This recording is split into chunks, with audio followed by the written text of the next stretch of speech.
O Senhor esteja convosco. Proclamação do Evangelho de Jesus Cristo segundo Lucas. Naquele tempo os discípulos contaram o que tinha acontecido no caminho e como tinham reconhecido Jesus ao partir o pão. Ainda estavam falando quando o próprio Jesus apareceu no meio deles e lhe disse: "A paz esteja convosco." Eles ficaram assustados e cheios de medo, pensando que estavam vendo um fantasma. Mas Jesus disse: "Por que estáis preocupados? E por que tendes dúvidas no coração? Vede minhas mãos e meus pés, sou eu mesmo. Tocai em mim, vede, um fantasma não tem carne nem ossos, como estáis vendo que eu tenho." E dizendo isso, Jesus mostrou-lhes as mãos e os pés. Mas eles ainda não podiam acreditar, porque estavam muito alegres e surpresos. Então Jesus disse: "Tendes aqui alguma coisa para comer?" Deram-lhe um pedaço de peixe assado. Ele tomou, comeu diante deles. Depois disse-lhes: "São estas coisas que vos falei quando ainda estava convosco. Era preciso que se cumprisse tudo o que está escrito sobre mim na lei de Moisés, nos profetas, nos salmos." Então Jesus abriu a inteligência dos discípulos para entenderem as Escrituras e lhes disse: "Assim está escrito: o Cristo sofrerá e ressuscitará dos mortos ao terceiro dia, e no seu nome serão anunciados a conversão e o perdão dos pecados a todas as nações, começando por Jerusalém. Vós sereis testemunhas de tudo isso." Palavra da salvação. Ave Maria, cheia de graça, o Senhor é convosco. Bendita sois vós entre as mulheres. Bendito é o fruto do vosso ventre, Jesus.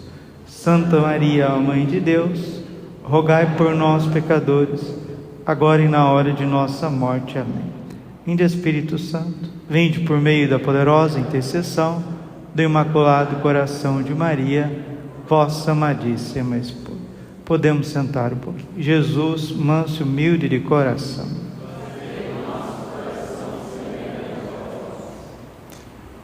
Isso que eu vou falar é sinceridade. Isso que não é demagogia, não é fingimento da minha parte, não. Eu prefiro muito mais fazer homilia sem gravar. Não gosto de gravar homilia, não gosto. Mas padre, então por que o senhor grava? Por causa da necessidade que as pessoas têm. Eu prefiro muito mais fazer uma homilia assim, num tom de diálogo, num tom, de uma certa direção. Deus deu esse dom para mim, falar umas coisas assim, certo, como se fosse uma direção espiritual, um conselho mais assim, coletivo. Eu gosto muito disso. E às vezes para nós que vamos, pelo menos para mim, às vezes é mais tranquilo. Agora quando você vai falar para 20 mil pessoas, você vai falar para 30 mil pessoas, você vai falar para quem quiser escutar, Aí a coisa já é mais difícil. Você tem que ser bastante técnico, você tem que ser bastante teológico. Eu não falo em nome próprio. Uma homilia, o padre não fala no seu nome, ele fala em nome da igreja. Por isso que na homilia não pode falar borracha. Por isso que na homilia você não pode ficar aqui dizendo o que você acha, o que você acha, o que você acha. O que eu acho eu posso falar na internet, num podcast, sempre distinguindo: olha, esse é o ensinamento da igreja, isso aqui é o que eu acho,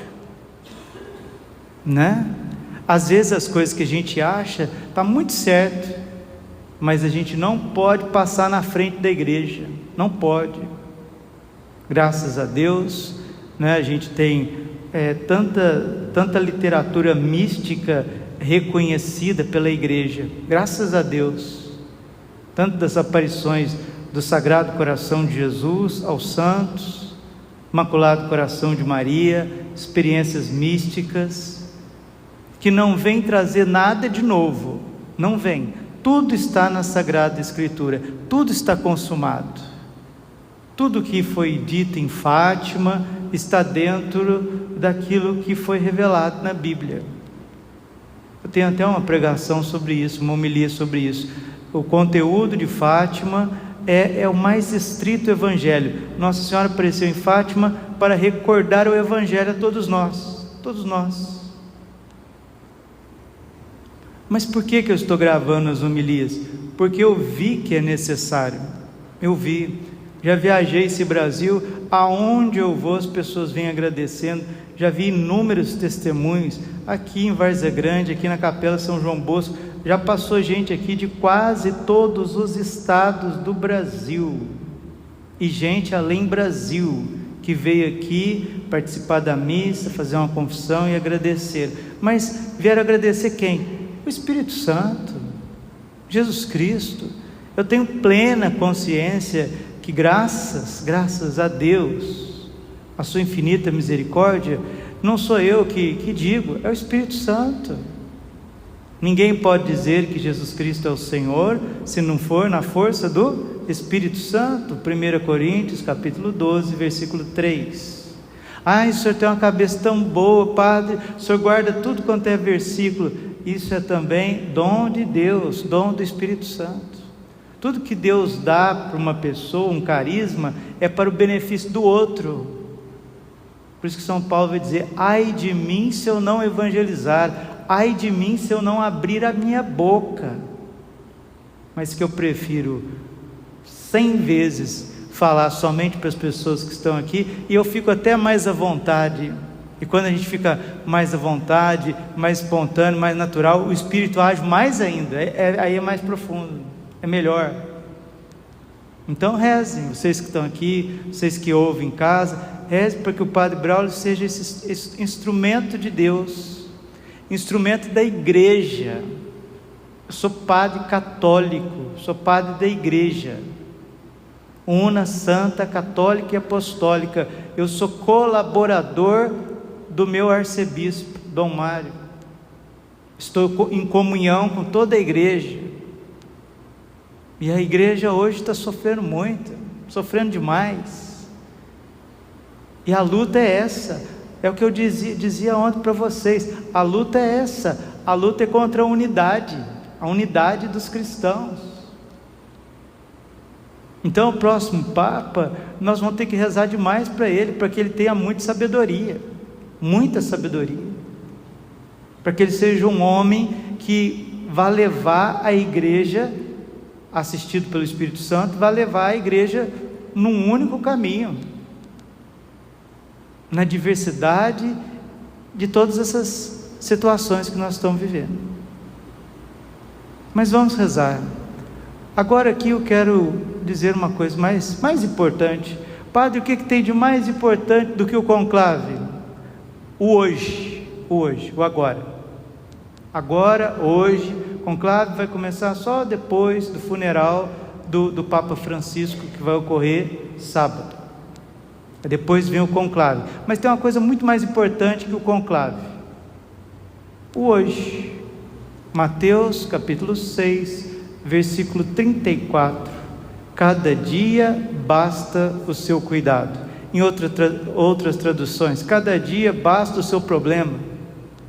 Outras traduções, cada dia basta o seu mal. Que é isso, padre? Sim, tem dia que você está mal-estar, não tem? Tem dia que você está estressado, tem dia que vem uma notícia má. Então cada dia tem a sua preocupação, cada dia tem o seu mal, cada dia tem os seus cuidados próprios.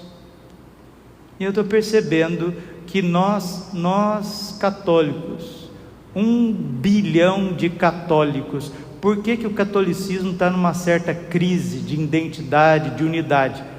A resposta é muito simples: porque nós estamos com muito pouca intimidade com a Santíssima Trindade. Nós fomos batizados para ser santos. Levítico 19, versículo 2: sede santos como eu, o vosso Deus, sou santo. Jesus, no Sermão da Montanha, ele disse: sede perfeitos como o vosso Pai do céu é perfeito. Mateus 5,48.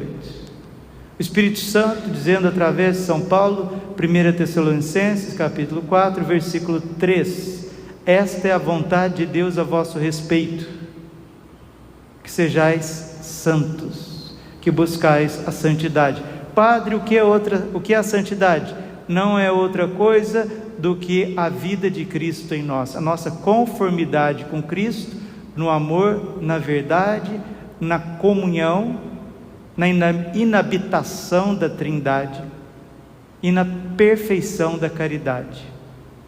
Então, se nós temos padres que têm mais intimidade com a Santíssima Trindade, tudo ali naquele lugar vai ser diferente, tudo.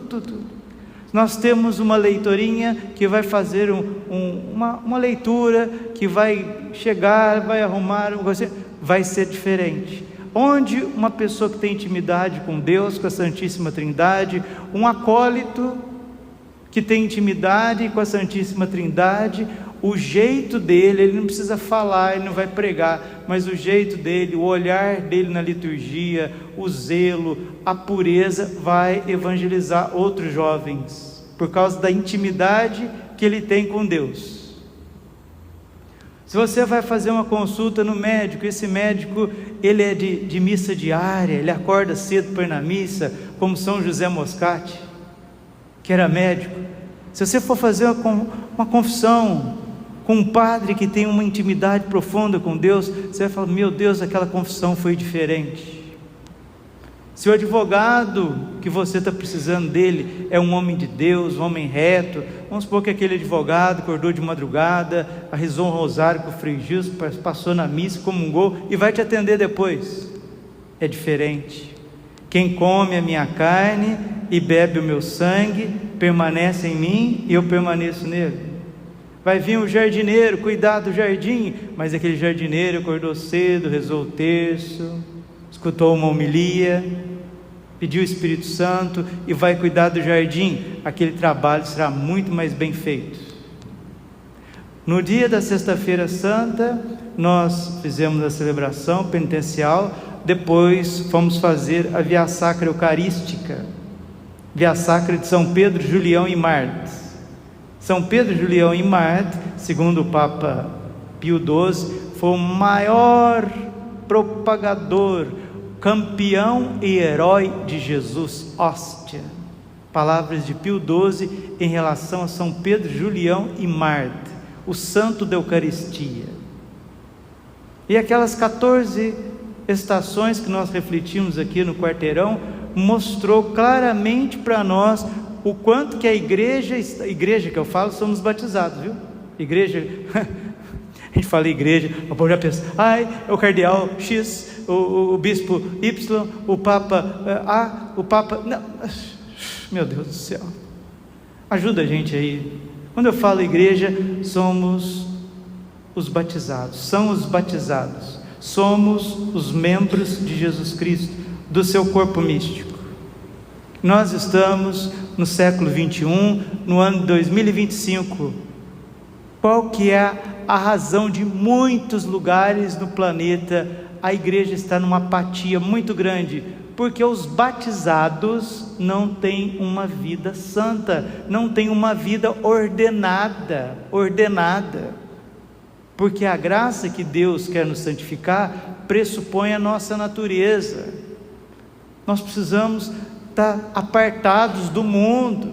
Tiago capítulo 4, versículo 4, e adúlteros, não sabeis, olha, o Espírito Santo fala forte, adúltero, chama aquela pessoa que acha que vai servir a Deus e vai servir o mundo. Jesus disse: não podeis servir a dois senhores, ou vai agradar um e menosprezar outro, ou você vai amar um e odiar o outro. Não podeis servir a dois senhores.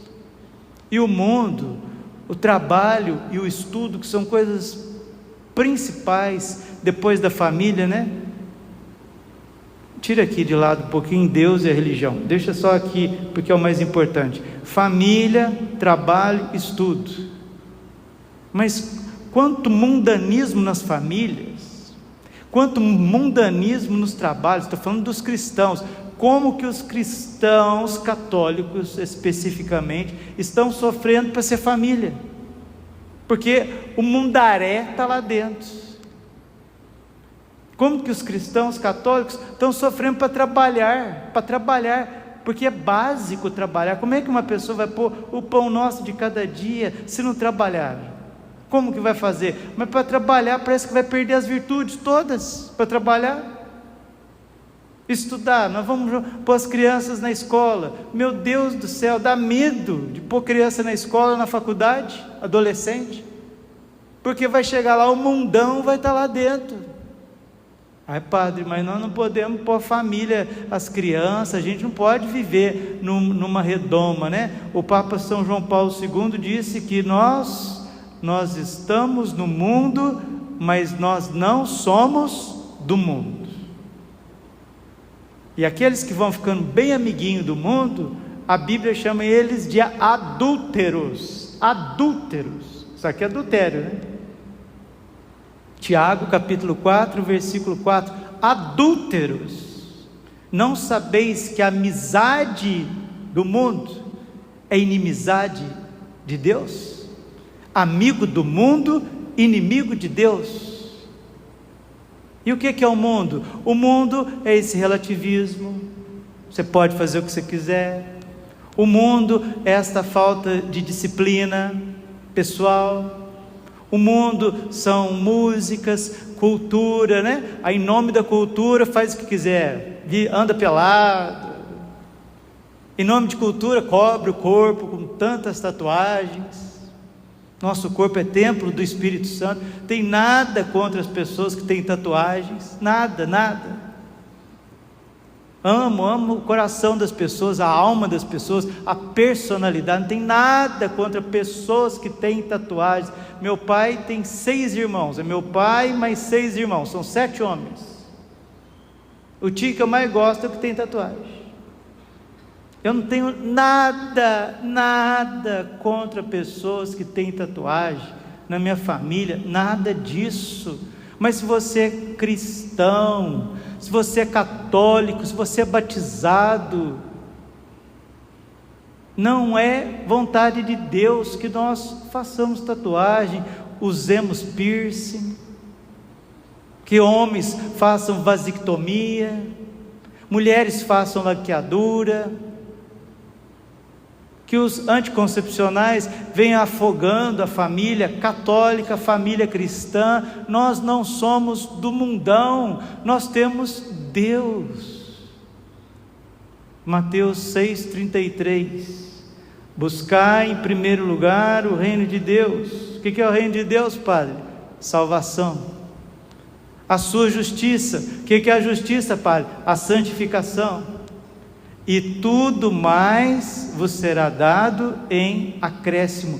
Tudo quer dizer tudo. Mas se eu sair debaixo do amor de Deus, se eu sair debaixo do sangue e água que jorra como uma fonte de água viva para me restaurar, para me transformar, a providência de Deus, Deus que é Pai, né? Não é à toa que a gente chama Deus de Pai. Vós que sois maus, sabeis dar coisas boas para os vossos filhos, quanto mais o Pai do céu, dará aquilo que vocês pedirem.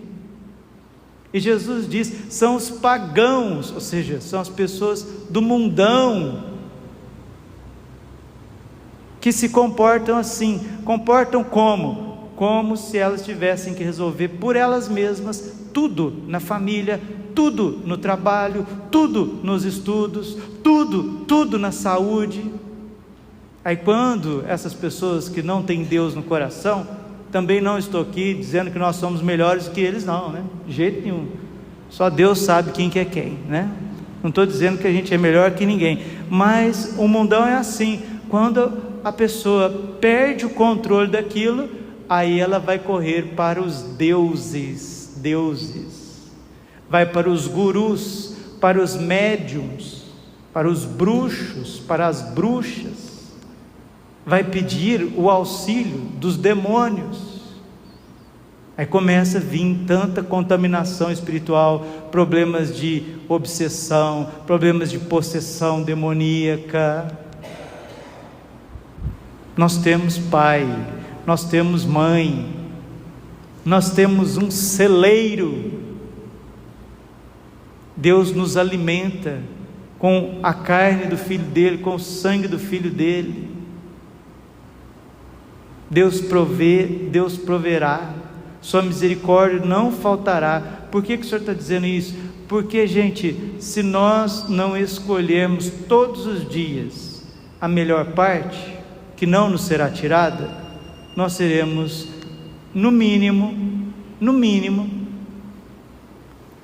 pessoas que vivem na graça de Deus, mas não têm intimidade com Deus.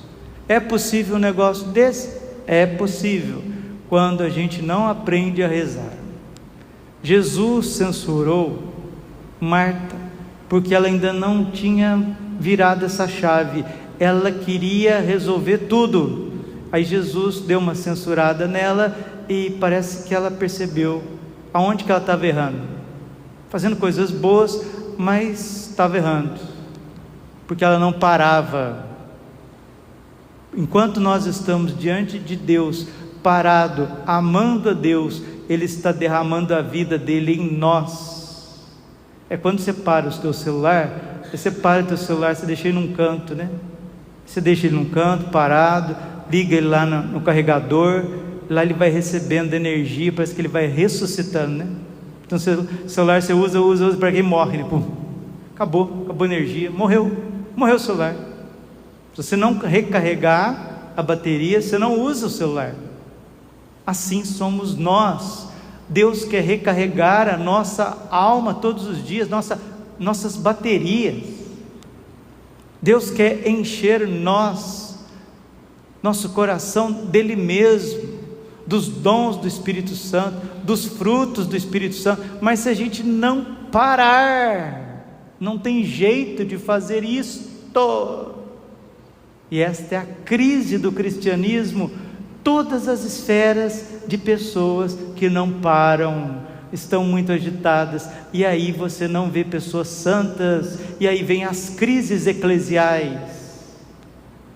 São José Maria Escrivá que diz, né? Sabe o que são essas crises mundiais, eclesiais? São crises de santos, pessoas que não têm intimidade com Deus, porque as pessoas que têm intimidade com Deus, sabem comungar, sabem recolher, fazer uma boa lex divina, tem intimidade com Nossa Senhora, é consagrada a Nossa Senhora, sabe rezar o terço, tem uma vida disciplinada, uma vida de penitência. Sabe o que vai acontecer? Gálatas 2:20, vivo, mas já não sou eu, é Cristo que vive em mim, e Cristo não fala borracha para os outros, e Cristo não fica regateando a sua vida, Ele dá a sua vida. Eu vim para dar a sua vida. Cristo não é preguiçoso, Cristo não é mentiroso, Cristo não é impuro, Cristo não é duas caras, Cristo não é meia verdade. Se tivéssemos mais homens e mulheres santos, famílias santas, jovens santos, padres santos, bispos santos, cardeais santos. O mundo, se com 12 derrubou um império terrivelmente pagão, imagina com esse tanto de cristãos, 1 bilhão, era para o mundo inteiro estar adorando Jesus. Mas por que o Espírito Santo chega em nós e não encontra às vezes morada? Parece que a mentalidade de Deus não consegue mostrar o que é, o que precisa ser. Então parece que a mentalidade de Deus, a vontade de Deus, o que Deus porque Deus não acha, né? Deus não tem achismo. Ou seja, o amor de Deus, a beleza de Deus, o esplendor da verdade de Deus, que é o Evangelho de Jesus Cristo, parece que se tornou politicamente incorreto crer no Evangelho. Marcos capítulo 1, versículo 15: convertei-vos e crede no Evangelho. crer no Evangelho puro e simples, parece que não está na moda. Mas por que isso acontece? Porque as pessoas vão afastando o coração da intimidade divina.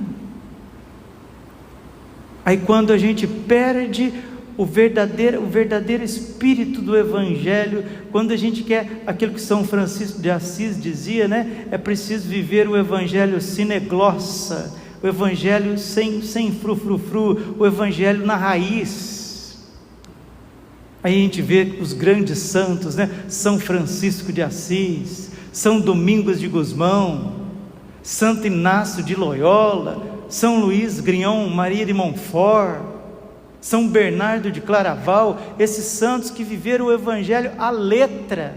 Hoje isso parece que é um crime.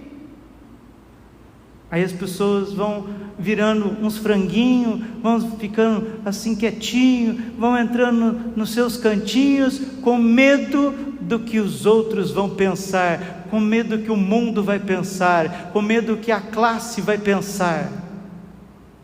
Não, gente, não tenhais medo, pequeno rebanho, pequeníssimo rebanho, porque foi do agrado do Pai dar-vos o reino. Padre, o que o Senhor quer ensinar para nós nessa homilia? Que nesses tempos tão estranhos que vivemos, de tanta divisão, um tempo onde que a internet cresceu e se tornou um Golias, essa torre de Babel cresceu, mas parece que ela está balançando, prestes a cair. O que nós precisamos fazer? Lucas 10:42. Marta, Marta, tu te agitas, tu te preocupas com muitas coisas. Maria escolheu a melhor parte, que não lhe será tirada. Nós precisamos aprender a rezar. Rezar não é ficar multiplicando palavras, mas é você, a partir desta missa, desta homilia, dessa oitava pascal, você ter um insight, uma luz do Espírito Santo, para você organizar a sua vida, você organizar a tua vida, para que ela possa girar em torno de Deus, não em torno da sua mulher, não em torno do seu marido, não em torno dos seus filhos, não em torno da igreja, não em torno do papagaio, do passarinho, do cachorro, não em torno do basquete, do futebol, da música, do namoro, do dinheiro, do descanso, mas em torno de Deus.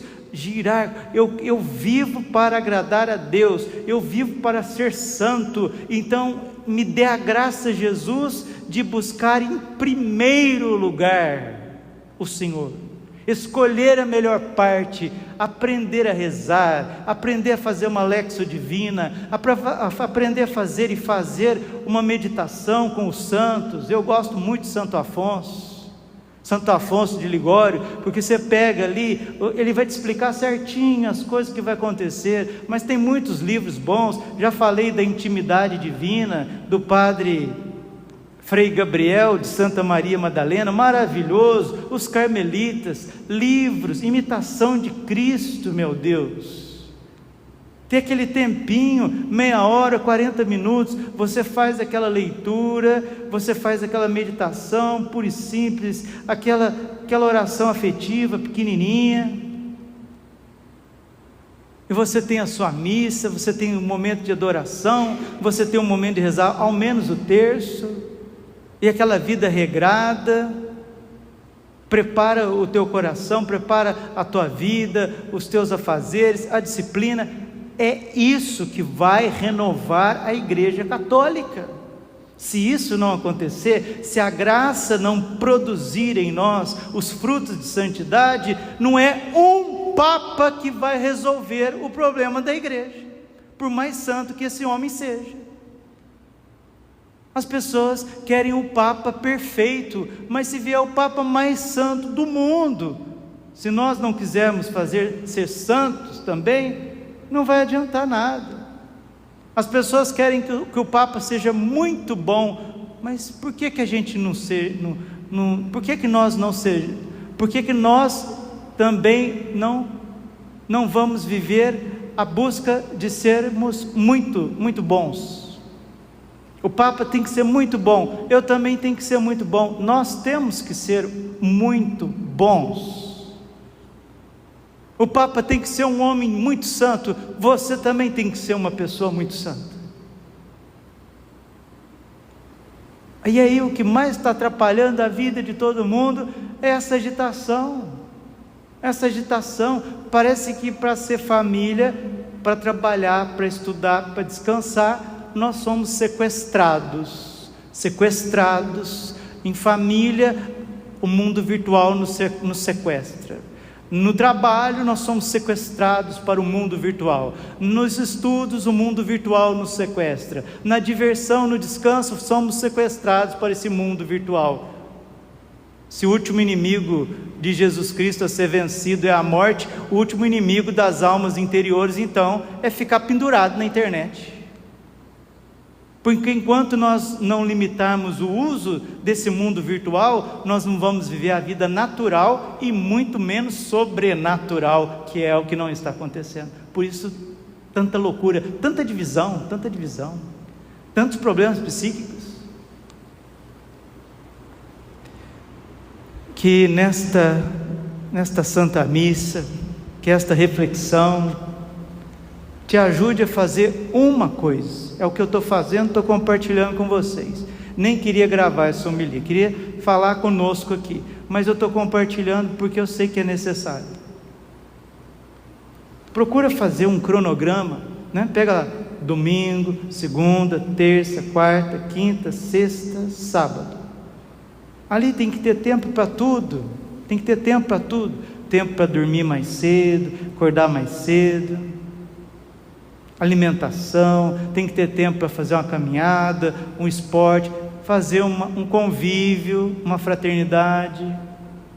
Ali tem que ter tempo para rezar, tempo para ir na missa, para estar com Jesus. Equilibrar a nossa vida, escolher em primeiro lugar a melhor parte. Eu quero dar a Deus o que é de Deus, meu coração, minha adoração, minha comunhão. Jesus, vai me santificando. Nós estamos na missa, termino.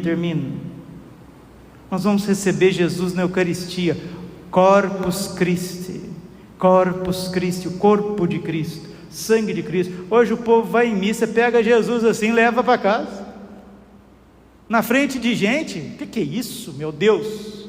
Onde nós vamos parar com isso? Papa São João Paulo II escreveu na sua última encíclica, Ecclesia de Eucaristia, que os sacerdotes são os guardiões do mistério eucarístico. Nós temos que dar o nosso sangue pela Eucaristia. Os documentos da igreja, a liturgia da igreja é claro: comungar na frente do Padre, receber Jesus com dignidade. Agora, parece que pode fazer o que quiser com Jesus na Eucaristia. Aonde nós vamos parar? O que tem de mais frágil, de mais belo nesse mundo é Jesus eucarístico, tão frágil, tão dependente do nosso amor, da nossa proteção, e uma criança, e as criancinhas. Olha o que o ser humano do século 21 faz com a Eucaristia e faz com as crianças, dentro e fora do ventre das suas mães. O que você pode esperar do mundo desse? O que você pode esperar desse mundo? É por isso que Nossa Senhora chorou lágrimas de sangue em Akita 101 vezes. É por isso que Nossa Senhora chegou com um rosto extremamente dramático em Fátima e disse: se não se convertesse, se nós seres humanos não nos convertemos de coisas grossas e feias, viria uma guerra ainda pior.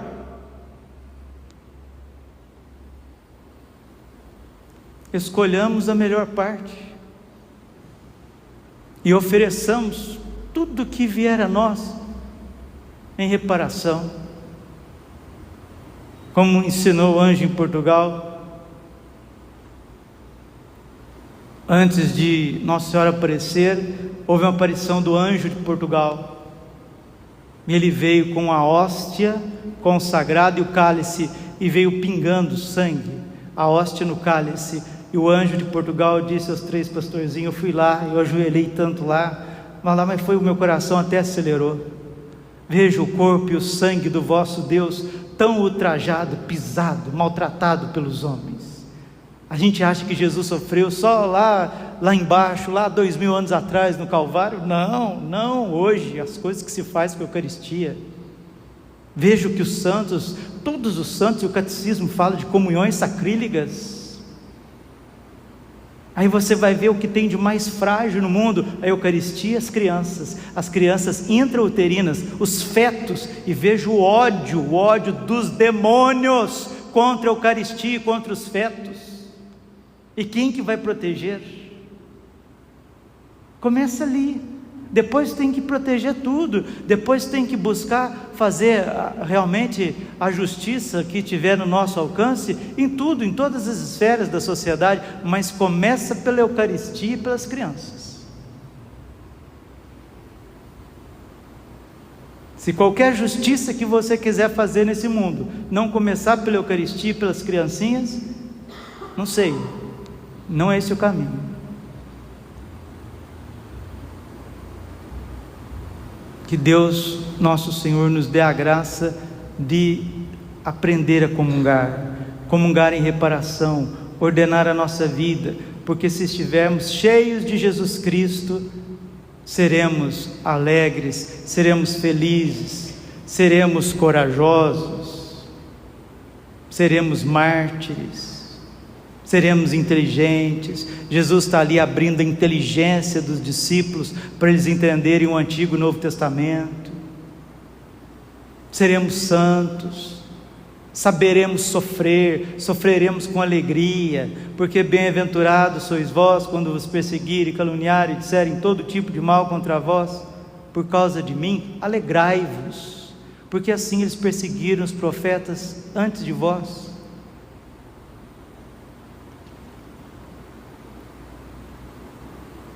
Vamos comungar bem, vamos rezar bem, vamos organizar a nossa vida, preparar a terra, é o que o agricultor precisa fazer. Depois ele precisa pedir: Senhor, mande-nos as chuvas necessárias. Vamos preparar a nossa vida, uma disciplina, com uma ordem. Depois vamos para a oração, e se necessário, vamos procurar ajuda em todos os sentidos. Vai no médico. Eu preciso no ortopedista. Vai. Eu preciso no psicólogo. Vai. Eu preciso no gastro. Vai procurar ajuda. Eu preciso aprender a ler direito. Vai procurar ajuda do professor, o reforço. Eu preciso fazer um curso. Vai fazer. Deus ajuda quem cedo madruga. Deus ajuda. Glória ao Pai, e ao Filho, e ao Espírito Santo, como era no princípio, agora e sempre, por todos os séculos dos séculos. Amém. Coração imaculado de Maria, confiança, saúde e vitória.